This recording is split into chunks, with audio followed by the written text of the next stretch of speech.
está Alemania sobrepasada por la llegada de refugiados.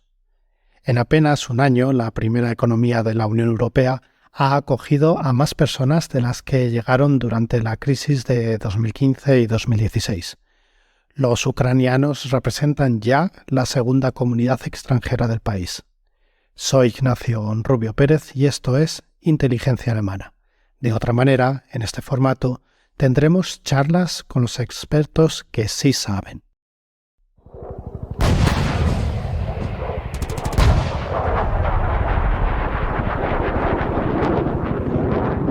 ...24 de febrero de 2022...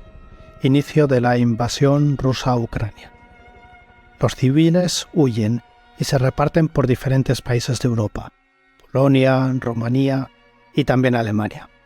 En solo 3 meses, entre marzo y mayo, llegaron al país germano 2/3 partes de los 1,1 millones de personas que han encontrado en Alemania su refugio. Ahora son el principal grupo de población foránea por delante de los turcos, quienes tradicionalmente lideraban este ranking, según la Oficina Federal de Estadística de Statis. La estructura poblacional cambia. Muchos ucranianos empezaron a regresar a su país a partir de mayo de 2022. Statis ha contabilizado 139.000 retornos, por lo que el número actual de ucranianos en Alemania se sitúa en torno a las 960.000 personas. Así, se supera el número de refugiados llegados entre 2014 y 2016 desde Irak, Siria y Afganistán. Por aquel entonces, la canciller Angela Merkel hizo su famoso llamamiento a la sociedad alemana. Había un reto por delante. 31 de agosto de 2015.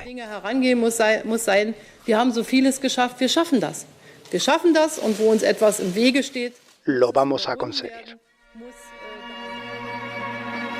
Superamos en Alemania en 2023 los 84 millones de ciudadanos.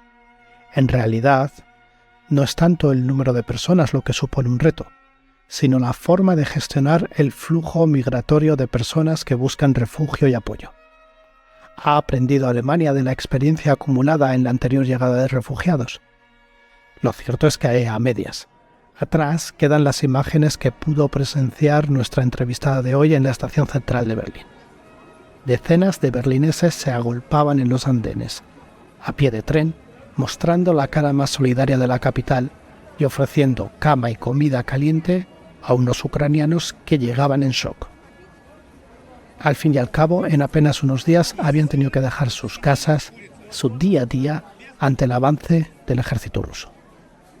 Un año después, Alemania está teniendo problemas para alojar a la avalancha invernal de migrantes de los Balcanes. Según reportan los medios de comunicación, las ciudades y comunas han tenido que movilizar recursos para acoger a ciudadanos de los países balcánicos que están buscando una salida ante el frío invierno y las pobres condiciones de vida de sus lugares de origen. Por ejemplo, en Colonia dicen que están al límite, y no son los únicos. Las predicciones fallaron en el caso de la 4ª ciudad más grande del país. Colonia no ofrece a los migrantes de los Balcanes el estatuto de refugiado hasta que reciben el asilo legal de las autoridades de inmigración alemanas, proceso que puede llevar desde meses a años. Pero, a la vez, continúa albergando a quienes llegan a la ciudad, para evitar así el incremento de las personas sin techo. Las ciudades y municipios están llegando al límite de su capacidad para acoger ciudadanos. Las asociaciones de ayuda a migrantes piden al gobierno federal que actúe. Cuanto más suben las cifras, más se endurece el tono entre el gobierno federal, los estados federados y los municipios. Es un hecho que la acogida de refugiados, migrantes y desplazados de guerra procedentes de Ucrania se está convirtiendo en un eterno tema de disputa sin soluciones reales. Lo peor de todo es que no hay una línea de acción común después de la cumbre sobre migración convocada por la ministra federal de Interior, Nancy Faeser, en febrero de 2023. ¿Cómo está funcionando la acogida de los ucranianos? Nada más registrarse, los refugiados de este país reciben de forma automática su estatus como tal. Esto les permite acceder a ayudas, cursos de alemán y escolarización para sus hijos. Los estados federados más poblados, Renania del Norte-Westfalia al oeste y Baviera al sur, son los que más personas procedentes de este país han acogido. Y son estos los que ahora cuentan en su territorio con municipios sobrepasados. ¿Cómo se sienten los refugiados en su país de acogida? En general, bienvenidos. O así lo dice el estudio de la Oficina Federal para la Migración y los Refugiados.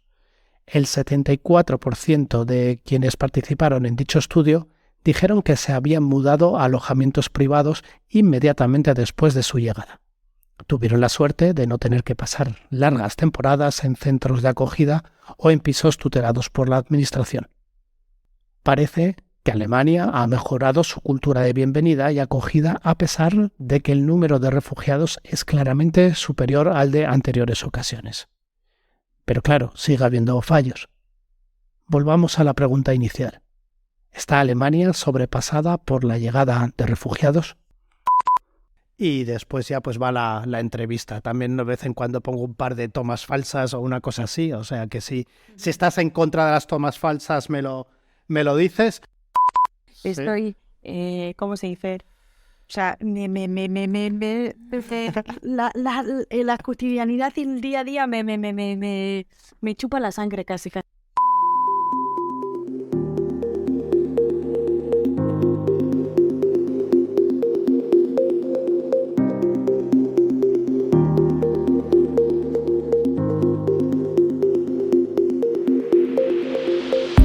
Para hablar de refugiados en Alemania contamos con Ane Irazábal, corresponsal de EITB, la radiotelevisión pública vasca. Ane es una periodista de raza, de esas de las que quedan pocas. Terminó la carrera y puso rumbo a Palestina con el objetivo de cumplir el conflicto palestino-israelí. Ese sería el primero de muchos otros destinos en los que siempre puso el foco en las personas refugiadas, en las que más sufrían. Líbano, Egipto, Jordania y Libia primero, Grecia, Italia y la crisis migratoria después. Ahora, Alemania, con escapadas a Ucrania, donde vivió de hecho los primeros compases de la invasión rusa desde un búnker. Hola, Ane, ongi etorri, bienvenida a Inteligencia Alemana, ¿cómo estás? Muy bien, encantada de estar con vosotros y muchas gracias, Ignacio, por invitarme. El placer es mío, de verdad. Si te parece, hablemos sobre refugiados. 1,1 millones de refugiados ucranianos han llegado a Alemania desde el inicio del conflicto. ¿Y cuál es la situación actual de estos y cómo se les ha acogido durante el último año, Ane? Bueno, yo creo que la respuesta, no solo alemana, sino europea, ha sido maravillosa. Además, se ha visto una gran contradicción, yo creo, ¿no? Con el drama de los refugiados que vimos, por ejemplo, en 2015, donde Europa insistió en que era imposible recibir a tanta gente, que el sistema de acogida no era capaz de soportar el peso de una llegada de estas características. Con los ucranianos se ha visto que con voluntad política y humana sí es posible. La situación actual yo creo que es muy cambiante, porque hay un grupo de refugiados, sobre todo mujeres y niños, que llegaron el año pasado entre febrero y marzo, que se quedaron en Alemania, donde los niños están escolarizados, donde las mujeres han podido de alguna manera empezar a trabajar, pero hay otro grupo que es muy difícil saber de cuántas personas estamos hablando, que va y viene. Es decir, que dependiendo de la situación en Ucrania, busca refugio otra vez, por ejemplo, en Alemania o en Polonia, pero luego decide volver a casa, ¿no? Y entonces, yo diría que ese ir y venir se vive sobre todo con ucranianos que son de la zona oeste del país, que teóricamente es un poco más tranquila, pero que cuando hay ataques, digamos, puntuales, pues decide escapar. Yo diría que la situación es cambiante, pero entre aquellos que buscaron refugio el año pasado y que se han de alguna manera encontrado con una política de puertas abiertas, pues, pues se están intentando adaptar. Claro, ¿qué pasa? Que Alemania está haciendo frente a una situación muy difícil. Por ejemplo, Berlín. No todas las ciudades están en las mismas circunstancias, pero Berlín, que vive un problema de vivienda muy importante, pues claro, todas estas llegadas están empeorando mucho la situación de la ciudad desde el punto de vista de la vivienda, ¿no? Donde cada vez es más difícil encontrar un piso. y donde, claro, se están viendo todas estas problemáticas. Me gustaría que nos centráramos en las personas. De hecho, has hablado de voluntad política a la hora de acoger a los refugiados ucranianos. Y desde tu experiencia hablando con ellos, ¿cómo es el proceso de acogida? ¿Qué pasos tienen que seguir, ¿no? Aquellas personas que piden asilo en Alemania. Bueno, en la burocracia alemana es bastante difícil desde el punto de vista del idioma. Y también los alemanes son muy metódicos, tienen una forma muy concreta de llevar a cabo las cosas. Y entonces, con las crisis de refugiados se ha visto que, claro, muchas veces la voluntad política se topa con una burocracia muy difícil de agilizar. Pero para los refugiados ucranianos está siendo, yo diría que más fácil. Es decir, llegan, entran dentro de una oficina que les, de alguna manera, registra. Y después de este registro, donde tienen que facilitar algunos documentos que en su caso es más fácil, por ejemplo, el certificado de nacimiento, de dónde vienen, en qué situación se encuentran, entran dentro de un sistema de acogida. Algunos que, por ejemplo, pueden permitirse pagar un apartamento o tener un sitio donde poder dormir porque tienen familiares aquí en Alemania, sí, pues van ahí. Otros son enviados a centros de acogida temporales. Y a partir de ahí, yo creo que el primer objetivo del sistema alemán, y yo creo que eso es muy importante, es la escolarización de las niñas y los niños. Y con la escolarización de las niñas y los niños yo creo que empieza ya, digamos, la integración, ¿no? Es decir, vamos a hacer que seáis parte del sistema, y la mejor manera es aprender el idioma y entrar dentro del sistema educativo. A partir de ahí pasan un tiempo, unos meses, hasta que consiguen un documento temporal, y con ese documento temporal ya algunos pueden empezar a trabajar. Por lo que me estás dando a entender, se les ha facilitado, por así decirlo, entrar en la rueda, ¿no?, de la integración social, algo que a lo mejor en lo que es la anterior, digámoslo así, crisis migratoria no se ha dado. Parece que esta es una de las lecciones que quizá hemos aprendido en comparación con 2015 y 2016. Sí, ha sido más fácil. Quizá también porque son refugiados europeos. Aquí hay un componente también, yo creo que racista, ¿no? Que no solo depende de Alemania, es decir, que hemos visto en toda Europa, pero también un componente de empatía, de cercanía, porque a la hora de presentar muchos documentos para los ucranianos ha sido mucho más fácil en ese sentido. Muchos no han tenido que justificar por qué escapaban, porque era claro. Es decir, lo veíamos todos los días. Pero fíjate que en el caso de los solicitantes de asilo que llegaron en 2015, y sobre todo con los primeros que Alemania acogió, porque vamos a recordar que en 2015 Merkel abrió las puertas y dejó que entraran más de 1 millón, es decir, 1,5 millones sí, de solicitantes de asilo sirios, sobre todo sirios, iraquíes y afganos, pero el grueso era la población siria. Luego en 2016 llegó a un acuerdo con Erdogan y cerraron las fronteras, pero ese 1,5 millones de personas que llegaron en 2015 también se han integrado muy bien. Es decir, claro, creo que según los últimos datos que he leído, más del 50% de ellos están trabajando ya con contratos indefinidos. Fue una apuesta muy arriesgada por parte del gobierno de Merkel, pero 7 años después, 8 años después, que cumpliremos ya en agosto, septiembre, porque ahí es donde llegaron, se está viendo que fue una apuesta ganadora en ese sentido.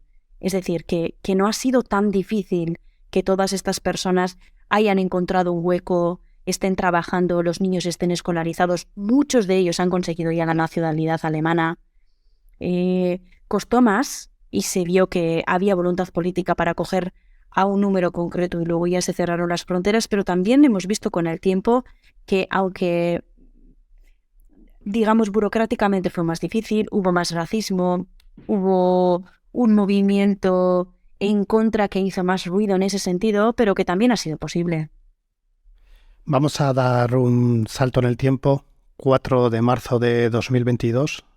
Miles de ucranianos huyen de la guerra y muchos de ellos tienen como destino prioritario Alemania. Principalmente llegan en trenes desde Polonia y es por eso por lo que la estación central de Berlín se convierte en el primer punto de ayuda de Alemania. La estación central de Berlín se ha convertido en un punto de apoyo para miles de personas. Casi 8.000 han llegado en las últimas horas. Como veis, cientos de voluntarios movilizados para dar comida caliente en este lado de las vías y aquí ropa de abrigo. Las personas que llegan, los refugiados ucranianos que llegan aquí son divididos entre aquellos que se quedan en Berlín y los que son transportados a otras ciudades alemanas. Aquí se están preparando para lo peor, esperan una llegada masiva si al final se abren los corredores humanitarios que han prometido en Ucrania y por eso están movilizando a toda la ciudadanía. En esta parte de aquí, como podéis ver, ciudadanos están ofreciendo cobijos, sus casas, para que los ucranianos puedan dormir. Nosotros hemos estado aquí esta mañana en uno de los trenes que acaba de llegar desde Varsovia. Es uno de los trenes directos que llega desde Varsovia a Berlín, lleno de refugiados ucranianos. En la estación principal de la capital reciben comida, ropa y medicamentos en este primer punto de ayuda. Las familias están exhaustas. Anastasia ha escapado de Kharkiv, la ciudad más golpeada de Ucrania, con su hermana y su madre. Los hombres se han quedado a luchar y ahora buscarán cobijo en Düsseldorf, en casa de amigos. En este lado, familias alemanas se inscriben para acoger en sus casas a los recién llegados, pero muchos refugiados están completamente perdidos y no saben si quedarse en Berlín o marcharse a otra ciudad. Alesa es de Kiev, acaba de llegar y en vez de pedir asilo se ha puesto a trabajar como voluntaria. Espera una llegada masiva en los próximos días porque la guerra puede durar y pocos se quieren quedar en Polonia. Entre los voluntarios también nos encontramos con ciudadanos rusos que viven en Berlín.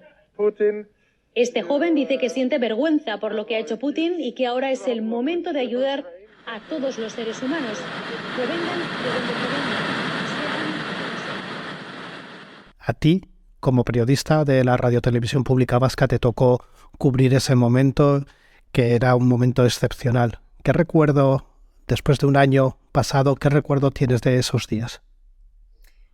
Bueno, yo tengo el recuerdo de que acababa de salir de Ucrania esos días, porque yo los primeros días de la invasión estaba en Kiev. Entonces me tocó cubrir un poco esos primeros días de confusión, de guerra, de huida masiva desde el punto de vista ucraniano, ¿no? Entonces cuando salí y volví a mi corresponsalía, que es Berlín, tenía como una especie de sensación de déjà vu, porque en 2015 también cubrí la llegada masiva de refugiados sirios a Múnich y también a Berlín, entonces decía, se está repitiendo, ¿no? Y vi cómo las redes de solidaridad que se habían configurado en 2015 funcionaron también, es decir, no se había desmantelado esa red de solidaridad. Y eso hizo que el año pasado fuera más fácil para voluntarios, para activistas, para asociaciones volver a organizarse. Es decir, volver a configurar un sistema que fuera fácil, fuera eficiente y diera respuesta a una situación de emergencia. Entonces, yo cuando llegué a Hauptbahnhof, a la estación central de Berlín esos días, lo que vi es lo que todos conocemos como la eficiencia alemana. Es decir, llegan miles de personas todos los días, ¿qué respuestas hay que darles? A un número concreto se quedará en Berlín, a otras les compramos los billetes para que se vayan a otras ciudades. La preferencia son las mujeres y los niños. Hay que darles de comer, hay que darles un alojamiento. ¿Qué ciudadanos están dispuestos a ofrecer sus habitaciones, sus apartamentos? Entonces estaba todo muy, muy bien organizado. Hay que darles tarjetas SIM. Venga, pues entonces había diferentes departamentos, algunos con, por ejemplo, ropa de invierno porque hacía frío todavía, otro con comida, otro como si fuera una especie de farmacia donde los recién llegados podían adquirir, pues no sé, Dodotis, paracetamol, ibuprofeno, lo que fuera, o comedores para darles de comer, ¿no? Estaba todo muy bien organizado. Y una de las cosas que más me llamó la atención fue las redes de protección para mujeres que viajaban solas. Es decir, ¿qué hacer con todas estas mujeres que llegan sin ningún tipo de acompañamiento, muchas menores de edad, y cómo evitar que entren dentro de las redes de trata de personas? Y eso también me llamó mucho la atención, ¿no? Cómo había este tipo de sistemas de protección para las ucranianas que viajaban solas, ¿no?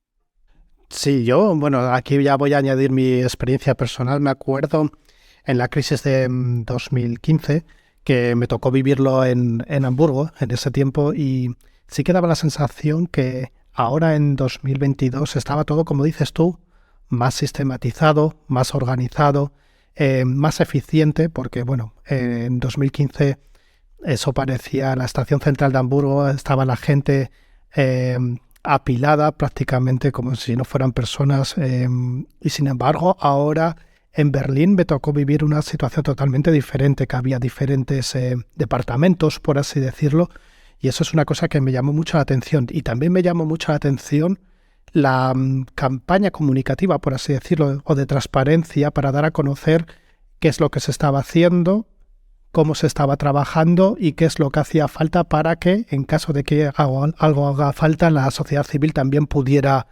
dar su granito de arena. Sí, y luego además yo creo que Alemania es muy consciente de que cuando ocurre algo así, y cuando una familia o una persona decide huir de su país por razones, porque escapa de un conflicto armado o de una guerra o de una invasión, su principal objetivo es buscar un futuro, y sabe que ese futuro lo encuentra en un país donde va a tener oportunidades económicas y laborales, ¿no? Y Alemania es un objetivo, es un destino para miles de personas. Eso, y yo creo que son completamente conscientes tanto los gobiernos como la sociedad civil, ¿no?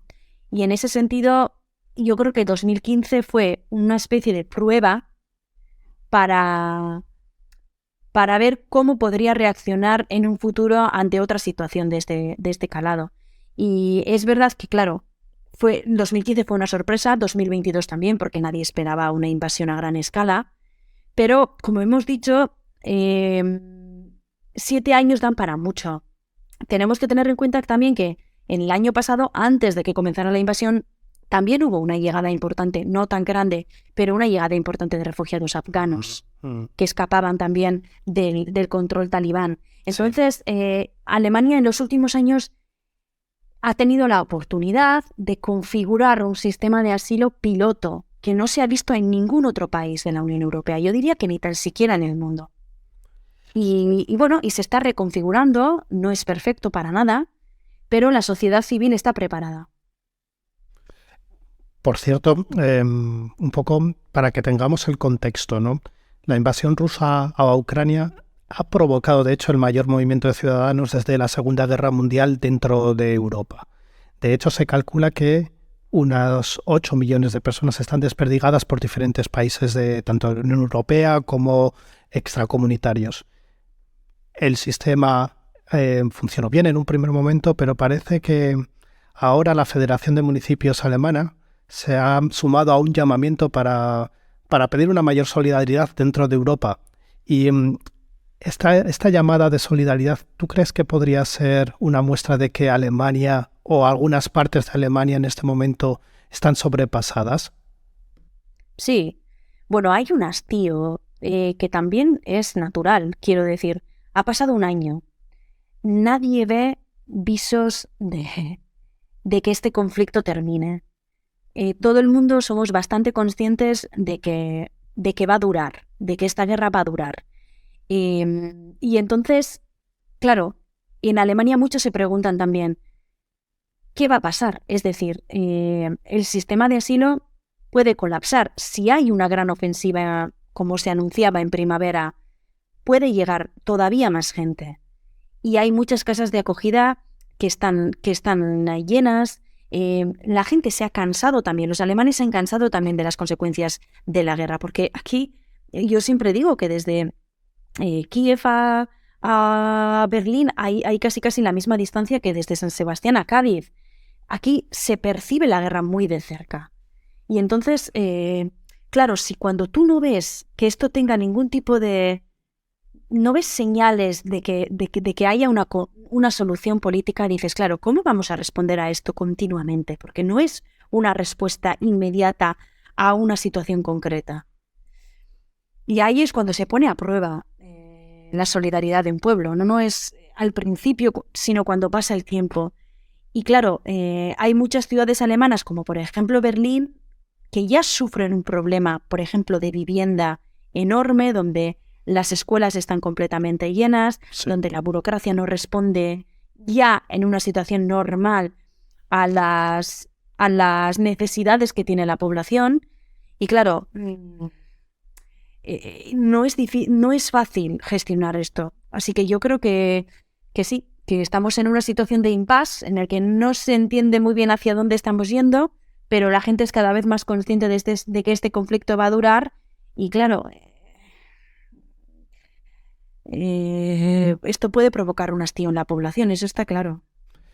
Y de hecho estás nombrando ya en varias ocasiones el caso de Berlín, que determinadas instalaciones se están quedando sin sitio para acoger a más personas. No sé si echando un ojo a la visión general en Alemania, si nos puedes dar 2-3 claves de en qué estados federados o comunas van quedando menos recursos para hacer efectiva una buena acogida de refugiados. Por lo que yo he mirado un poco cómo está el tema de sistemas de acogida, yo creo que el más saturado es Berlín.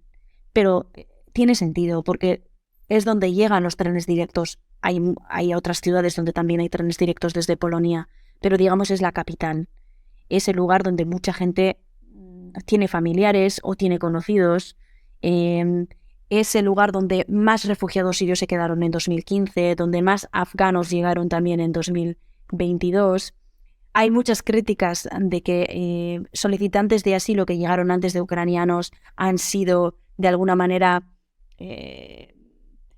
enviados a otros lugares para poner en su lugar a refugiados ucranianos. Entonces, yo cuando leo la situación actual de los centros de acogida, veo más movimiento y más desplazamiento, por ejemplo, en Hamburgo, en Düsseldorf. Veo que está mejor organizado que la situación que estoy viendo en Berlín. Y claro, eso es lo que más preocupa. Yo creo que, y esto igual nos estamos yendo a otros discursos, pero una de las razones por las cuales en las últimas elecciones de Berlín, que se repitieron, ganó el Partido Conservador, es porque refleja un poco ese hastío. No solo desde el punto de vista de los refugiados, pero también es como estamos sobrepasados desde todos los puntos de vista. Y claro, al final eso se ve. Al final eso, claro, se nota. Quisiera que habláramos un poco sobre el proceso, no tanto el proceso de acogida, sino sobre la integración efectiva, ¿no? de tanto de los migrantes como de las personas refugiadas. Bueno, en realidad son todos migrantes. Y voy a lanzar la pregunta y tú me la contestas. ¿Tú crees que los inmigrantes son más criminales que el resto de la población? Porque este es uno de los mantras de las consignas que están agitando la derecha radical y en el caso de Alemania, Alternativa para Alemania, desde el año 2015. Echando un ojo primero a lo que es los refugiados que llegaron en 2015 y a los actuales de Ucrania, ¿son los inmigrantes más criminales o esto es simplemente puro discurso? No, estadísticamente es falso. No, es que no hay nada más que ver los datos. No son más criminales para nada. Yo, según los últimos datos que he podido corroborar, aunque en Alemania tienen mucho cuidado en publicar, cuando se dan los índices de criminalidad, tienen mucho cuidado en publicar las nacionalidades. Pero sí te dicen que, por ejemplo, la principal amenaza del país en estos momentos es el terrorismo de extrema derecha. Uh-huh. Es decir, justo lo contrario. Es el terrorismo xenófobo, son los grupos neonazis, son los movimientos de ultraderecha Entonces, yo creo que... y además, Alemania es un país que en ese sentido debería ser analizado positivamente, porque es uno de los pocos estados que admite que hay un problema con la extrema derecha y que está completamente, digamos, dentro de las estructuras del Estado y que hay que controlarlo con lupa, ¿no? Sí. Así que yo diría que es todo lo contrario a las consignas que proclama partidos como Alternativa para Alemania. Además, una de las variantes que me parece muy, muy interesante de señalar, ¿no? Y lo habías indicado al principio de la charla, es lo que estas personas al final, una vez que han completado o que ya están integradas en el sistema, lo que aportan después incluso económicamente al país. Hasta hace muy poco había siempre un debate en Alemania, si Alemania era un país de migración, si eso correspondía a su ADN. Y desde el año 2000 yo creo que esa pregunta ya está respondida.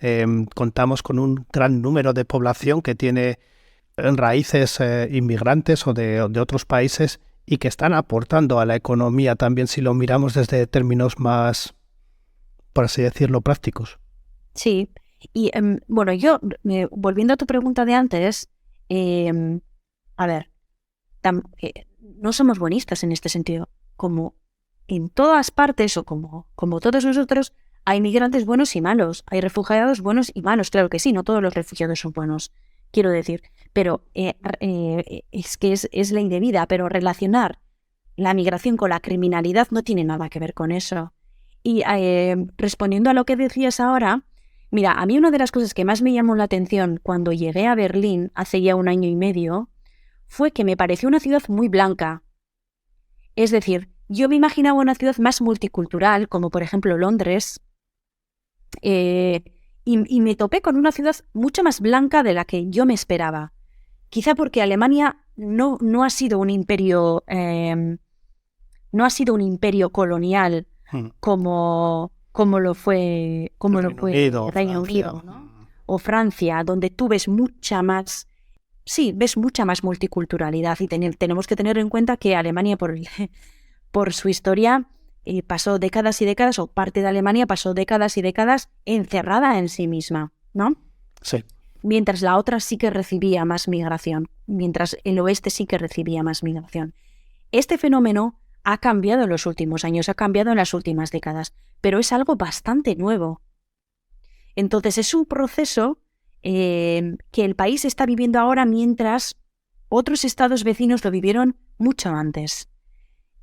Alemania se tiene que acostumbrar a esta multiculturalidad, a esta riqueza. Y yo creo que es algo que lo veremos mucho más palpable dentro de 30, 40 años.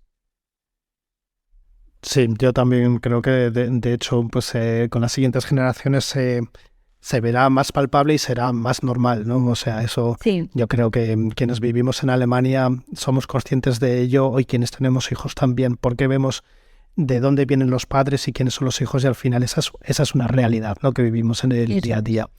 Sí. Anne, voy con la última pregunta porque sé que hoy tienes mucho jaleo y es acorde a la migración que se está produciendo ahora desde los Balcanes. De hecho, en Baviera se ha reportado que hay una llegada significativa de personas que son de diferentes países de los Balcanes y con estas personas no sé si el proceso de integración está siendo tan sencillo, por así decirlo, como lo que sucedió con los ucranianos o si en este caso, al no haber un conflicto claro, es algo más complicado. Es más complicado. Es más complicado porque ahí se imponen de alguna manera la normativa Schengen, ¿no? Y entonces todas estas personas que llegan desde los Balcanes, la mayoría de ellas han entrado en la Unión Europea desde Grecia y cuando entran en Grecia son registrados. Es decir, hay ya información de sus huellas dactilares en Grecia. ¿Qué pasa? Que siguiendo esa normativa, esto ocurre también en Italia porque son puertas de entrada a Europa. Sí. Cuando son registrados en ese país, en teoría, tienen que ser enviados de vuelta al país de origen en la Unión Europea, es decir, en el primer estado en el que han entrado.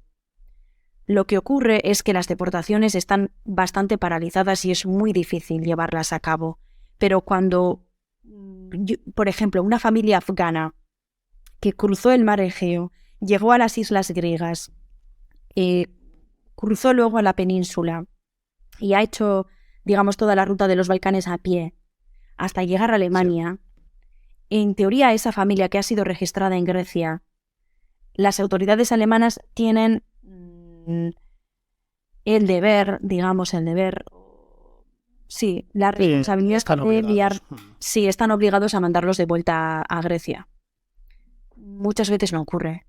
Yo conozco una familia muy cercana de afganos que llegaron en 2018 a Grecia, están registrados, pidieron el asilo político en Grecia les denegaron el asilo político, porque a su vez aquí todos es como una especie de efecto dominó, ¿no? Cada país te manda al país que tiene debajo, es decir, al primero que llegaron. Entonces, Grecia considera que Turquía es un estado seguro, entonces les han denegado el asilo en Grecia porque podrían volver a Turquía, pero al mismo tiempo no les deportan a Turquía, entonces se quedan en una especie de limbo político legal. ¿Qué hizo esa familia? Que después de estar años y años esperando en Grecia, decidieron ir a Alemania y cruzaron todos los Balcanes y tuvieron la suerte de llegar a Alemania, porque muchos ni tan siquiera lo consiguen. Sí. Y ahora están en Alemania. Alemania dice que no les da el asilo político porque tendrían que pedir el asilo político en Grecia, pero en Grecia se lo han denegado, pero las niñas están escolarizadas en Alemania. Con lo que ya entran dentro del proceso, ¿no? Eso es. Ya están dentro del sistema, aunque no les han dado el asilo, ¿no? Entonces, bueno, al final siempre hay huecos legales donde si tú tienes un buen abogado o activistas que conocen la situación te pueden ayudar, pues por esos recovecos puedes entrar, ¿no? Y al final esta familia pues lo ha conseguido. Muchas gracias, Anne, por esta charla. A todos vosotros os animo a seguir a Anne en Twitter. A los que os interese conocer las claves sobre migración y sobre el pulso político y social de Alemania, podéis encontrarla en @AnneIrazábal. Y, por supuesto, también podéis ver sus crónicas en ETV y escucharla en Euskadi Irratia y Radio Euskadi, las emisoras en euskera y en castellano de EITV. Por mi parte, eso ha sido todo. Muchas gracias, Anne, y hasta pronto. Hasta pronto y muchas gracias. Ya estamos, Anne. Muchísimas gracias. A ti. ¿Qué dices? Que tienes ahora que seguir la sesión, ¿no? Parlamentaria. Pues sí, porque además es que yo pensaba que... No sé si han votado ya, porque mientras estaba contigo no he visto las noticias, pero me han pedido una cosa para el mediodía y estoy aquí esperando que voten, aunque ya se sabe. Recordad que Inteligencia Alemana cuenta con la colaboración de Rombo Podcast, el sello de podcast políticos. Hasta la próxima.